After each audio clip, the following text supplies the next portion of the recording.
What's going on, guys? It's Greg here, aka NYPrepper. It is Wednesday, July 2nd, 2025, and I have some breaking news to share with you guys. Right now it is 14:47 Eastern Time here in the United States, and we have some major breaking news coming in from Eastern Europe and the Middle East. I wanted to also update you guys on the Russian E.M.P satellite. So what you're looking at here is a live tracker of this Russian E.M.P satellite, and what you'll notice is that it crosses over the United States with every single pass it makes around the world. So this is clearly a sign that this satellite has some kind of E.M.P weapon on it, or it's possibly doing reconnaissance over the U.S. or both, but it's flying over the U.S. multiple times a day. This is very, very concerning. Now, what's also very concerning is on the 4th of July, it's going to be flying right over the center of the U.S. and over the East Coast. So that is also very, very concerning, because if they were to detonate an E.M.P from this thing, it would have maximum coverage over the U.S. and the most populated part of the U.S., which is the eastern U.S. So this is very, very concerning.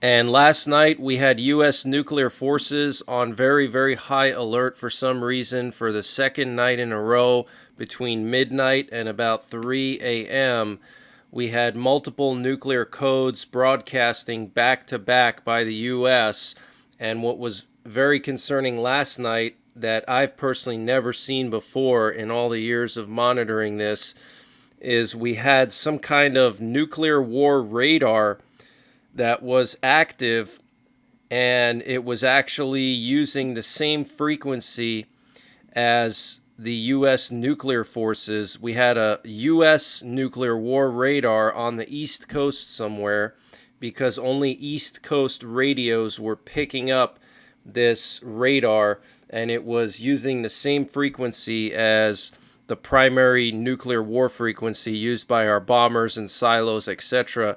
So I have an audio sample so you can hear it if you weren't in the stream last night. Echo, Yankee, Quebec, Oscar, Juliet, Charlie, Papa, Golf, Lima, Victor. So what you're hearing here is that fuzz noise is the radar, and then you can hear a guy talking, and that's the nuclear forces sending out codes known as emergency action messages. So this is, first of all, extremely rare to see a nuclear war radar or over-the-horizon radar active on the east coast of the U.S., and it's also extremely rare for it to be using the same frequency as our primary nuclear war frequency, okay? So something was going on last night, and what's interesting is that this radar was being turned on when the satellite was passing over the U.S. As soon as the satellite would reach like South America, the radar would get turned on.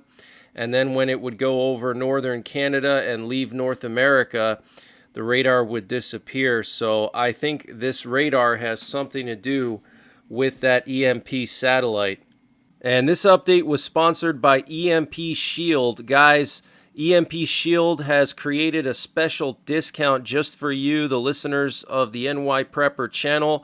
If you go to EMPshield.com and use the promo code NYPrepper, you can get 15% off your entire order. And why do you need an E.M.P Shield? Well, this is a special device to protect your vehicle, your RV, your solar generators, your radios from an electromagnetic pulse, which could be caused by a solar flare or potentially a rogue country like North Korea detonating an electromagnetic pulse weapon over the United States that's mounted onto a satellite. So protect your vehicles, protect your RV, protect your radios, protect your generators with an E.M.P shield. Use my promo code NYPrepper to get 15% off. Installation is super simple. This is a veteran-owned business, 100% American-made, and the E.M.P shields have been tested by the military, okay? And free shipping is included to the entire continental United States. And the link and the promo code are in the description below this video. They're trying to track this satellite with the radar. And if you don't know what an over-the-horizon radar is, it's a long-range radar whose only purpose is to detect bombers and ICBMs from faraway places, and in this case, a satellite, okay? So that's the only reason one of these long-range radars would be turned on, is if there was some kind of threat to the U.S. East Coast from somewhere far away, okay? Now, we had some other interesting anomalies last night.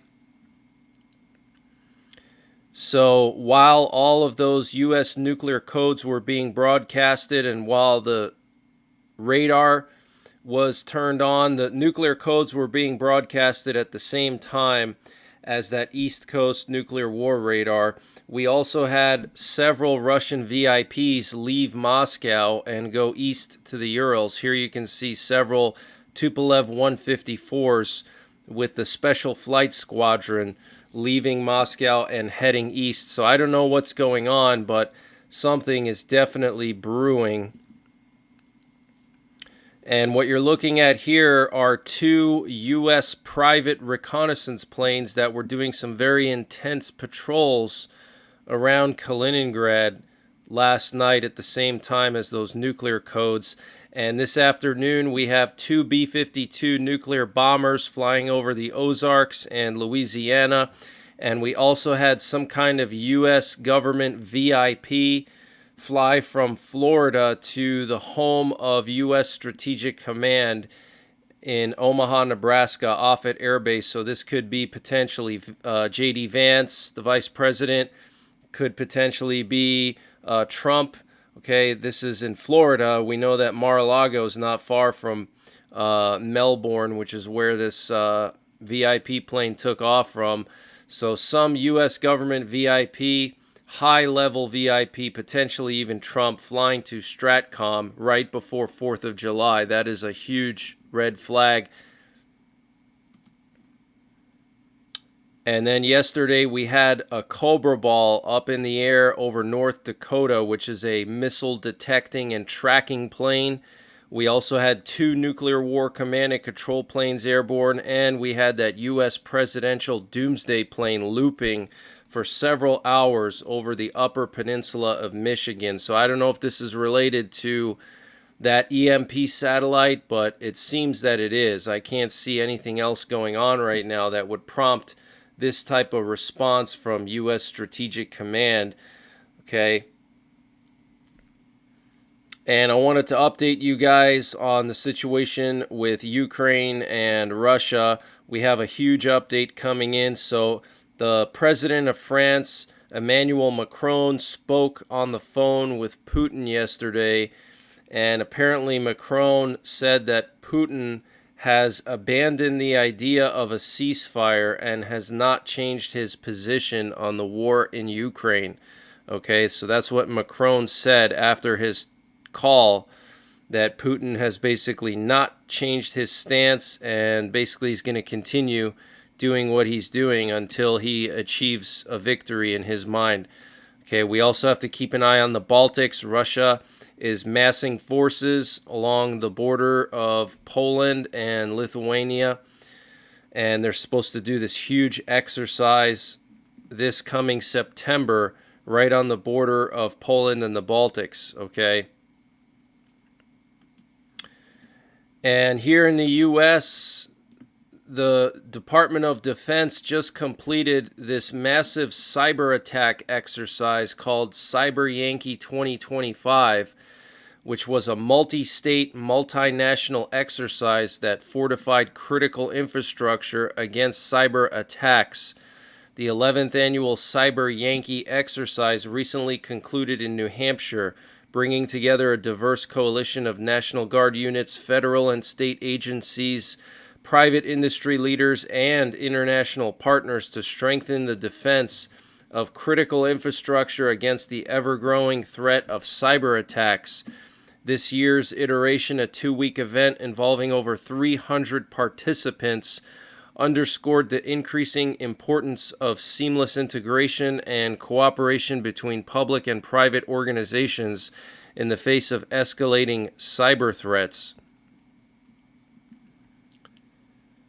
Cyber Yankee 2025 aimed to enhance preparedness for cyber attacks targeting essential services like gas, electric, and water utilities, resources vital to the daily lives of citizens. The exercise recognized the increasing frequency and severity of cyber attacks originating from criminal state-sponsored and national state or nation-state actors seeking to disrupt American life. So this is huge news, guys. Okay, massive cyber attack exercise with a specific focus on fortifying critical infrastructure. Okay, very, very interesting and very concerning. And I want to remind you guys that Iran has a very advanced cyber warfare program, and they've already managed to carry out some attacks here in the U.S. I think it was like 10 years ago, there was a dam just north of New York City that Iranian hackers were able to access, and they were able to mess with the dam. Luckily, they didn't cause any flooding or any kind of catastrophic issues, but the Iranians proved that they were able to access this dam and access the controls for it, okay? And the Iranian vice president said, "We do not trust the Israeli ceasefire and are preparing for the possibility of war resuming." And Iran's president signed into law a bill requiring the government in Iran to suspend cooperation with the IAEA, state media reported on Wednesday. So the Iranian parliament passed this bill, and now the Iranian president signed it into law. So Iran is no longer cooperating with the UN nuclear inspectors. Okay, so no one is inspecting Iran's nuclear program now. And U.S. intel reportedly shows that Iran loaded naval mines onto vessels in the Persian Gulf after Israel struck its nuclear sites on June 13th. The mines were never deployed, but the target was clear: the Strait of Hormuz. Wow. And the Israeli foreign minister said the international community must act decisively to stop Iran's nuclear program. And the U.S. President Trump said on Tuesday that Israel has agreed to a 60-day ceasefire, with Qatar and Egypt set to deliver the final proposal to Hamas. Israel is now rejecting that, but Trump is saying that Israel did agree to a 60-day ceasefire with Hamas. And the Israeli military said on Wednesday it captured a terror cell operated by Iran during an operation in southern Syria. And U.S. envoy to Ukraine Keith Kellogg denied claims made by Belarusian dictator Lukashenko, who alleged that Kellogg promised Lukashenko to work on stopping the Ukrainian army from striking Russia. Wow. And Trump said he will discuss the situation in Gaza and Iran during his meeting with Netanyahu at the White House on Monday. And India reportedly offered Greece its long-range land attack cruise missile, a 1,000-plus kilometer subsonic missile capable of carrying conventional or nuclear warheads with high precision. So we could see a war between Greece and Turkey soon, guys. We have to keep an eye on that. And Germany has begun mass inspections of Russian shadow tankers in the Baltic Sea. This is being reported by Reuters, and Russia is definitely not going to like that. And a Chinese Navy tank landing ship was spotted near Taiwan yesterday and was being monitored by Taiwan. So this is a landing ship that carries tanks, And if they want to do any kind of amphibious beach landings on Taiwan, this ship could land and they could deploy tanks from it. And a Danish citizen was arrested in Berlin on suspicion of spying for Iran, suspected of planning targeted attacks against Germany's Jewish community. And tensions between Azerbaijan and Russia escalated after Russian authorities detained ethnic Azerbaijani citizens in Yekaterinburg, prompting Azerbaijan to cancel Russian cultural events in the country, a decision the Kremlin publicly opposed. The situation further intensified when Azerbaijani authorities detained members of an organized crime group composed of Russian nationals in Baku. Baku is the capital of Azerbaijan. Amid the rising tensions and mutual detentions, Russian police yesterday arrested a prominent figure of the Azerbaijani diaspora, Yusuf Halilov. On the same day, Ukrainian President Zelensky held a phone call with the Azerbaijani president. Wow. So massive tensions between Azerbaijan and Russia now. And we have some major breaking news coming in from Ukraine's nuclear power plant, Zaporizhia, the largest nuclear power plant in Europe. The IAEA, the International Atomic Energy Agency, was informed of a drone attack at Ukraine's Zaporizhia nuclear power plant that damaged several vehicles near the site's cooling pond last week. One of the drones hit the front of a truck, and the other vehicles were also damaged. No injuries were reported. And Ukraine's military intelligence conducted an operation to damage a massive Russian oil refinery and chemical plant in the Saratov region of Russia, which supplies the Russian military with fuel and lubricants. So this was a massive blow to the Russian military. This refinery supplies all fuel and lubricants to the Russian military, okay? Or most of it, from what I'm hearing. And the U.S. Department of Defense has made the decision to halt the shipment of air defense missiles and other critical precision munitions to Ukraine, citing low stockpiles within the United States. The decision, reportedly spurred by Undersecretary of Defense for Policy Elbridge Colby, was made following a Pentagon review of munition stockpiles, leading to concerns that the total number of artillery rounds, air defense missiles, and precision munitions was sinking, according to 3 people familiar with the issue who spoke with Politico. Munitions shipments set to be halted include PAC-3 Patriot surface-to-air missiles, 155mm artillery shells, guided multiple-launch rocket systems, FIM-92 Stinger surface-to-air missiles, AIM-7 Sparrow air-to-air missiles, and AGM-114 Hellfire missiles. Wow. So we're holding up the shipment of Sparrow missiles, Hellfire missiles, Gimlers, Patriot missiles, and artillery shells. Wow. So this is huge news. And there was some kind of a powerful explosion that occurred near one of the oil wells in Chechnya near Grozny. And Australian airline Qantas reported that it is experiencing a major cyber attack. Qantas is warning a significant amount of customer data has likely been stolen from its records during a cyber attack against the airline. And the U.S., Australia, India, and Japan have launched a joint maiden mission to strengthen maritime security in the Indo-Pacific region.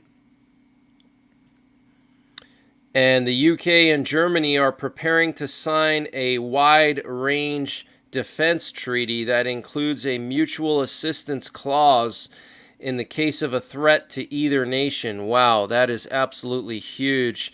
And Poland has increased checks along its border with Germany due to growing frustration inside of Poland that Germany is sending migrants into Poland. And a powerful explosion and fire broke out at a fireworks warehouse in California near the city of Sacramento. Reports say that a nearly 2-kilometer evacuation zone has been established around the building. There is no information about casualties yet. And what's interesting about California is that only so-called professionals can buy fireworks. So this was actually a warehouse that stored fireworks for so-called professionals. So isn't it funny that they banned fireworks from regular people, saying that, oh, it's unsafe, but meanwhile the so-called professionals that get them end up having one of their warehouses blow up, okay? Absolutely crazy. And I wanted to update you guys on those dire wolves that were recently brought back from extinction by a company here in the U.S. So the 2 dire wolf pups that were successfully brought back from extinction are now 6 months old and weigh a little more than 90 pounds, which is about 20% larger than a standard gray wolf, according to Matt James, the chief animal officer at Colossal, which is the company that brought these dire wolves back. So we can really tell that the direwolf genes are kicking in, and we're getting those nice large wolves that are much more representative of what we saw in the ancient specimens. So guys, in case you didn't hear about this, a company here in the U.S. has literally brought back direwolves from the Ice Age. Okay, they mixed direwolf DNA that they recovered somewhere. I forget how they found it, but they got direwolf DNA and they mixed it with gray wolf DNA, and now we literally have direwolves. And the next thing that they want to do is bring back woolly mammoths. Okay, this is like real life Jurassic Park. Okay,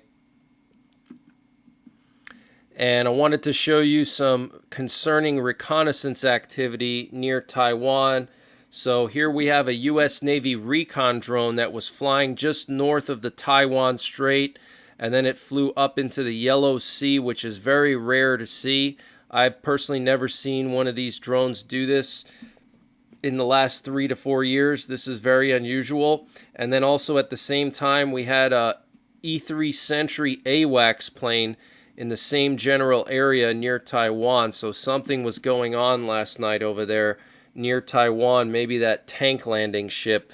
And then here we have a high priority recon plane with the U.S. Air Force flying along the border with North Korea and South Korea. And this plane sends intelligence directly to the president of the U.S. But that's the latest breaking news that I have. If you didn't see my live stream with Steve Quayle last night, I'll leave a link in the comments down below.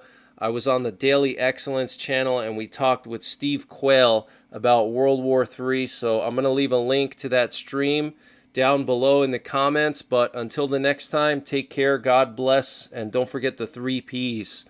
Prepare, practice, and persevere. And before I continue with the breaking news, I wanted to mention the sponsor for this update, which is NYPrepper Supply. Guys, NYPrepper Supply is doing a massive sale on their 3-month emergency food supply.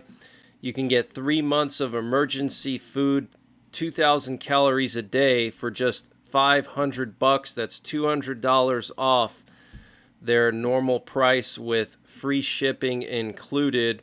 This food has a shelf life of 25 years and it's a variety of different types of food. So if you use the link preparewithNYPrepper.com, you can save $200 on their 3-month emergency food supply. The link is in the description below this video. That's preparewithNYPrepper.com, and the link is in the description below this video.